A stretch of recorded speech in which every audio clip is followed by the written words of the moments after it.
Bonjour tout le monde. Dans cette vidéo, je vais réviser juste quelques questions du manuel pour être certain que vous comprenez quoi faire. Et je vais vous demander à terminer les autres parties de chacune de ces questions et un peu plus. Alors, je parle des questions à la page 102 et je vous ai donné numéro 14, 15, 16, 17. Angel DeLong, your driver's waiting for you up front. Angel DeLong, your driver's waiting up front. Désolé pour le bruit. Alors, je vous ai donné ces questions. Ça veut dire, vous allez essayer tout ça à la maison aujourd'hui. Mais je vais réviser juste pour voir, même si tu as déjà fait tout, pour voir si tu es sur le bon chemin ou non. Euh, je vais faire numéro 14D. Je vais faire juste une partie de chacun. Je vais faire numéro 16E. Et je vais faire en dernier numéro 17C. Alors pour commencer, numéro 14D, ça te donne négatif 1 sur 2 et négatif 1 sur 8. Et question 14 te demande à trouver trois numéros qui se trouvent entre ces deux numéros, ou ces deux nombres, excuse, rationnels. Alors, tu vas utiliser une droite numérique ici. Alors, je vais dessiner le mien, les flèches pour dire que ça continue. Et ici, j'ai négatif 1 sur 2 et négatif 1 sur 8. Ça veut dire que les deux sont négatifs. Alors, juste pour un point de référence, je vais mettre 0 ici. Mais nous savons que tout va être à le côté négatif de 0. Alors, à la gauche de 0 sur une droite. Je vais juste mettre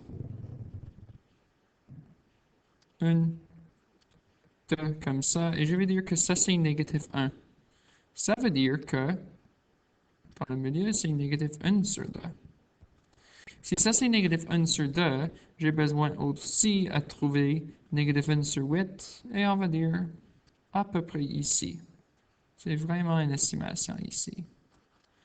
Alors, ici, négatif 1 sur 8, c'est plus petit, alors 1 divisé par 8 va être un plus petit décimal que 1 divisé par 2, alors ça va être plus proche de 0 dans les négatifs, ou dans les positifs, nous parlons de plus proche de 0.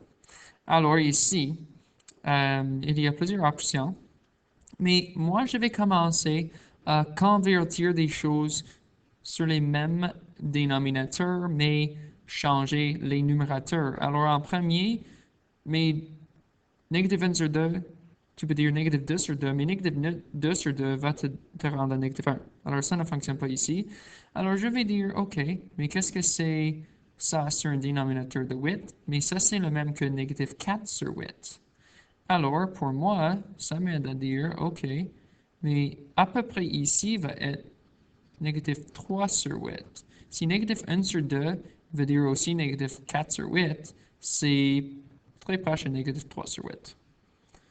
Un autre que je peux dire, c'est ça, c'est négatif 4 sur 8. Ça, c'est négatif 1 sur 8. Il y a aussi négatif 2 sur 8. Négatif 2 sur 8 va être à peu près ici.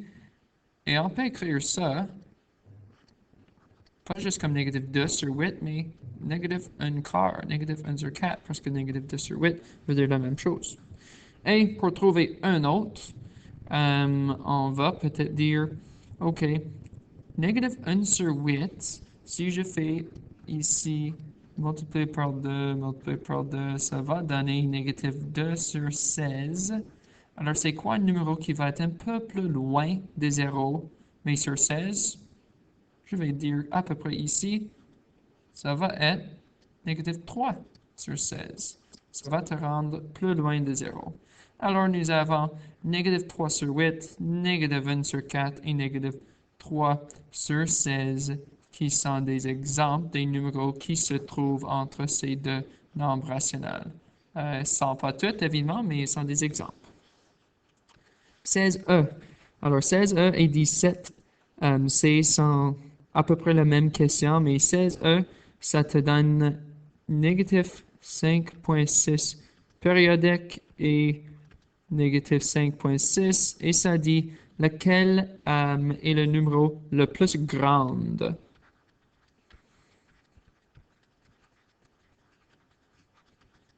Alors, quel numéro est le plus grand? Et on va utiliser encore une fois une droite numérique.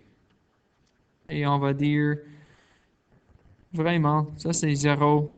Ça c'est négatif 1, négatif 2, négatif 3, négatif 4 et négatif 5. On va être même ici entre négatif 5 et négatif 6, alors quelque part ici.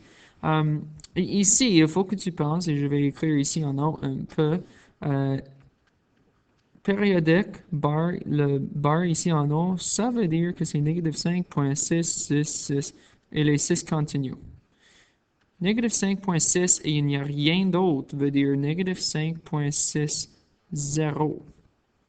Alors, si nous pensons négatif 5.60 et négatif 5.66, juste comme ça, lequel va être plus grand, mais lequel va être plus proche à 0? Négatif 5.60 va être à peu près ici, et juste à l'autre côté va être négatif 5.66. Alors, négatif 5.6 périodique va être plus dans les négatifs, alors techniquement, ça soit plus petit.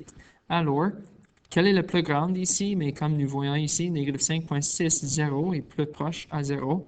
Alors, négatif 5.6 est le plus grand ici. Alors, c'est celui qui est plus proche à 0 dans les négatifs. Et en dernier, 7C. Alors, 7C parle à propos de... c'est où la question?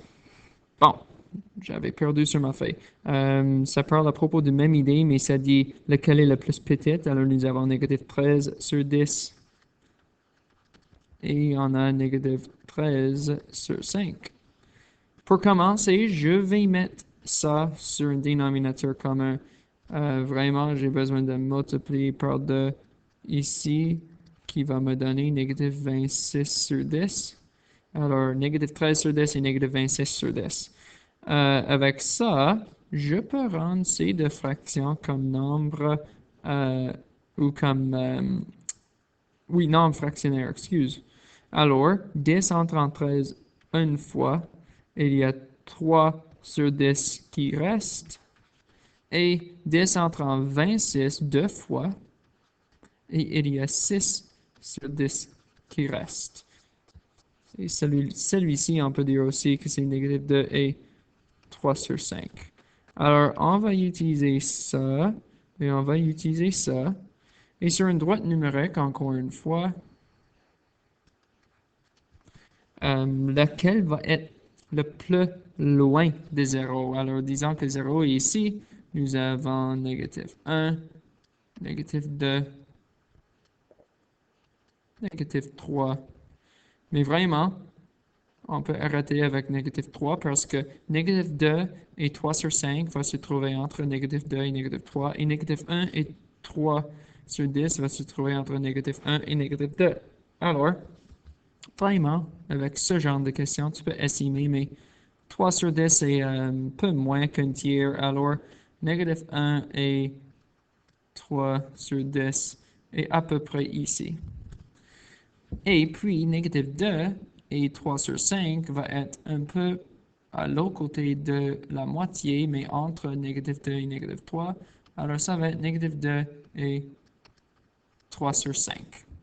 Alors, laquelle ici soit le plus loin de 0 va être celui qui est le plus petit. Alors, négatif 2 et 3 sur 5 va être le plus petit. Alors, il faut que nous revenons à la question au commencement et trouver lequel dans sa forme normale. Alors ici, négatif 13 sur 5 est le plus petit ici.